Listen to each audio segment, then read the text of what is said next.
जो विजिट थी यूएस में, अगर मैं उस विजिट की बात करूं तो हर तरीके के जोक्स बन रहे हैं कि अरे भैया जयशंकर जो है पहले ही जाके जो है वहाँ पे हमारे लिए सेटिंग कर रहा था and things like that. But कुछ बातें बहुत पक्के से की जा सकती हैं, समझी जा सकती हैं, और उनका एडवांटेज जो है वो India being a third world country till now, उस हिसाब से अगर वो एडवांटेजेस हम काउंट करें तो we'll have a better understanding कि किस तरीके से we have taken giant leaps in how we punch above our weights.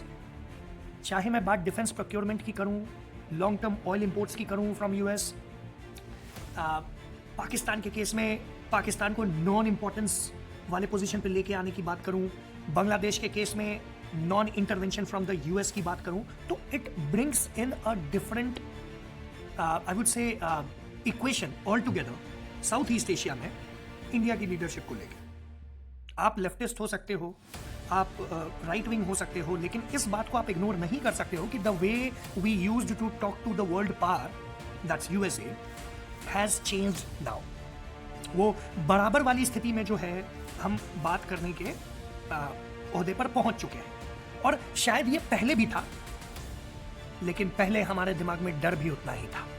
ये एक बहुत बड़ा कारण है, मैं समझता हूं। As you said, we're giving a very violent man, it seems to me. I mean, I don't know that he's been convicted yet or will be, but let's assume he's a pretty violent person. We're giving him back to India immediately, and there are more to follow because we have quite a few requests. So we work with India on crime, and we want to make it good for India, and it's very important. So that kind of a relationship is very important to us.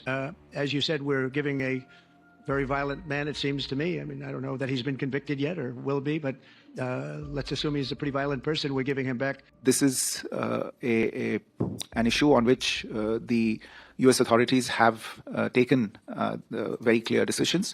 I think you've seen the president announce it himself from the White House podium, the decision of the United States to extradite him. It's reflected there in the joint statement as well. We are working on the logistics of this, his surrender and extradition to India. There are a few final steps to be completed. The two sides are in touch on this particular. Tahawwur Hussain Rana का जो extradition है, जो India होने वाला है, वो icing on the cake की तरह है। बिकॉज आप देखो, ये जो 26/11 वाला अटैक था, उसके बाद इंडिया बहुत ज़्यादा वर्ल्ड स्टेज पे बैकफुट पे आ गया। उसके बाद इंडिया जो है, इंडिया के सिक्योरिटी एजेंसीज पर, इंडिया के इंटरनल सिक्योरिटीज़ पर बहुत बड़ा एक क्वेश्चन मार्क बन गया था, जिसके कारण, जिसको धोते धोते अभी तक मतलब जो है सिक्योरिटी एजेंसीज के ऊपर जो है ये काला दाग मेरा मानना है कि लगा हुआ है कि how come people from outside were able to enter India like this, kill approximate 166 people and get away with it. और हम आज तक उसके परपेट्रेटर्स को जो है हम जस्टिस के हाथों जो है पहुंचा नहीं पाए हैं। तो that was a very big question mark, जिसमें बहुत सारे लोग बहुत दिनों से लगे हुए थे, no doubt. And finally Tahawwur Hussain Rana को जो है घसीट के इंडिया लाने की तैयारी हो चुकी है। I am really sorry to use this word, but इस स्वर के बच्चे को, जो पाकिस्तानी था, ये कनाडा जाता है, कैनेडियन सिटीजनशिप लेता है 2001 के करीब, और 2009 में ही वो एक्यूज हो जाता है टेरर एक्टिविटीज़ के लिए, अरेस्ट हो जाता है। कैन यू जस्ट इमेजिन कि ये भिखमंगे जो हर जगह कटोरा लेके पहुंच जाते हैं, उनके पास करने को कुछ नहीं है टेररिज्म के अलावा। और इसीलिए बहुत ज़्यादा ज़रूरी हो गया है कि पाकिस्तान को वर्ल्ड स्टेज से हम पूरी तरीके से जो है नॉन इम्पॉर्टेंस वाले कैटेगरी में डाल दें, ताकि वो किसी लायक ही ना बचे। And that is one thing I would appreciate this government has done जब से वो पावर में आई है। कश्मीर एक इतना बड़ा क्वेश्चन था और उसका चुटकियों में सॉल्यूशन हो सकता था, यह आपने हमने किसी ने नहीं सोचा था। किया गया। उसको करने से पहले एक बैकड्रॉप क्रिएट की गई कि भैया देखो ऐसा है कि कश्मीर एक इंटरनल प्रॉब्लम है, पाकिस्तान हैज़ नो से इन इट, इंडिया अपनी इंटीग्रिटी को अच्छी तरीके से समझता है, तो सबसे पहले ये करो कि पाकिस्तान को वर्ल्ड स्टेज पर नॉन इंपॉर्टेंट बनाना शुरू कर दो, do not take the name of Pakistan anymore, and 3 solve the Kashmir problem, because वो एक इंटरनल इशू है। इस बात से जो चेंज आई कश्मीर में, जो जिस तरीके का जियोपॉलिटिकल स्टॉर्म बार बार कश्मीर पर क्रिएट होता था, उसका सॉल्यूशन हो गया, ये काबिल तारीफ है, चाहे आप सरकार की तरफ हो या सरकार के खिलाफ।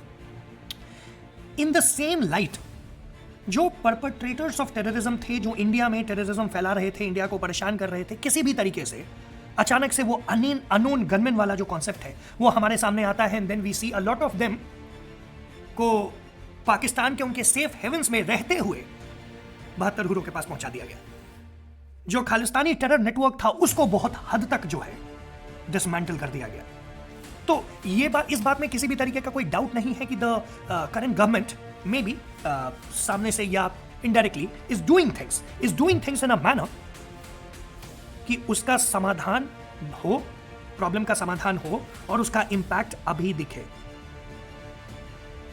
And that is one thing that is appreciated कि पहले एडमिनिस्ट्रेशन के द्वारा यूएस में हमारे ऊपर इस तरीके के इल्जाम्स लग रहे थे कि खालिस्तानी टेररिस्ट गुरपतवंत सिंह पन्नू को जो है असैसिनेट करने का इंडियन एजेंसीज प्लान बना रही है, हम जो है गलत काम कर रहे हैं फॉरेन सॉइल पे। कौन कह रहा है ये वो यूएस कह रहा था जिसको थोड़ी भी शर्म नहीं आई इराक पे हमला कर देने में, अफगानिस्तान पे हमला कर देने में, बेशक टेररिज्म के नाम पे, बेशक WMDs के नाम पे। होता लास्ट में कुछ नहीं, अफगानिस्तान से भी उन्हें दुम दबा के भागना पड़ा, इराक से भी उन्हें दुम दबा के भागना पड़ा। थोड़ी सी और हिस्ट्री में पीछे चले जाएं तो वियतनाम वॉर हुआ था, वहां पर भी Americans got beaten up very badly. So I must say वो सिर्फ मूवीज में ही a very good and top military लगते हैं, but when they get on the ground बहुत खराब सिचुएशन हो जाता है। So these guys without any remorse tells India कि हम गलत काम कर रहे हैं। Now you can just get an taste of it कि जब ट्रंप पावर में आता है और कहता है कि नहीं ठीक है, तहव्वुर हुसैन राना को ले जाओ, ये अनहोली मैन है, fuck him out of the country, हमारे सरदर्द का नहीं है ये। तो ये एक बहुत बड़ी बात हो जाती है वर्ल्ड स्टेज पे, because then the deep state जो कि इसके पीछे काम कर रही है उसको एक बहुत बड़ा धक्का लग सकता है, क्योंकि तहव्वुर हुसैन के मुंह से जो बहुत सारी बातें ऐसी निकलेंगी वो पाकिस्तान को वर्ल्ड स्टेज पर जो है नंगा करके छोड़ेगी, क्योंकि ये हिजरा है तो वहीं का।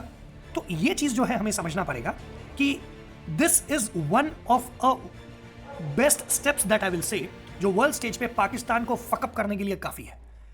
And the best part is कि we are taking steps for it, और वो भी इतनी जल्दी कि it is showing changes now. Of course, can we rely on the USA 100%? No, we cannot. We, or for that point, any country in the whole world cannot rely on US, because US works on a government and a deep state behind it. Correct? ठीक है, सरकार बदल गई है, तरीके बदल जाएंगे, but deep state will always exist in different manners. Maybe पहले left deep state था, अब right deep state होगा, but it will remain there. So we need to understand who we are dealing with, how much they are in power inside the US government and what shots they can pull off. तो ये बात तो हमें समझनी पड़ेगी, and that is where this government, the Indian government, makes a difference, because they understand कि किससे बात करनी है। Making Pakistan irrelevant was the second step towards Pakistan that was done by this government. पहला जो स्टेप था वो यही था, that was a biryani diplomacy, जिसमें all of a sudden Modi ji Pakistan चले गए थे उसकी बेटी की शादी में, I don't remember his name. So वहाँ के प्राइम मिनिस्टर की बेटी की शादी में all of a sudden he planned कि let's go, and he actually went there. तो that's on another level, but then with time this government understood कि पाकिस्तान में 2 लेयर ऑफ वो है, एक दिखावे के लिए है, हाथी के दांत दिखाने के और खाने के और, and therefore we cannot talk to the second layer, because second layer जो है वो ऑफिशियली पावर में नहीं है, which is the वो आर्मी ऑफ हिजराज of Pakistan.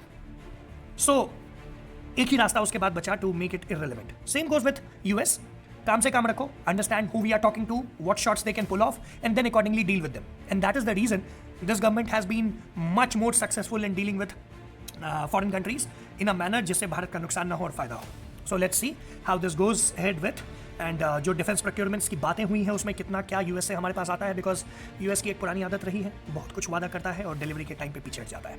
So let's see, fingers crossed, but one thing for sure that has happened कि India has started punching according to its weight. जय हिंद।